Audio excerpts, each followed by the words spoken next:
আর কিন্তু ধান নিয়ে আসা হচ্ছে, আমরা সরাসরি দেখব কেমন কাজ হয়। না দেখে এখানে কি একটা জিনিস নেওয়া যায়?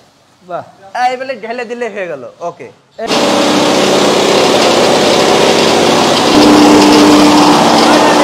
রান্না করে খেতে পারবে? অবশ্যই একবারে। ময়লা নেই এর ভিতরে। আর কি কোনো ভাঙেছে? না না না না। আবার এই যদি একটু প্রথমে আমি বলি আমাদের যে চাউল থেকে যে খুদটা আসতেছে এই আলাদা। খুদটা আমাদের আউটপুট থেকে বেরিয়ে আসতেছে। এই যে এটা আপনাদের বাসা বাড়িতে মা বোনদের পোলা বাড়িয়ে তাদেরকে খুদ বের করা লাগবে না, এটা অটোমেটিকলি সব হয়ে আসতেছে।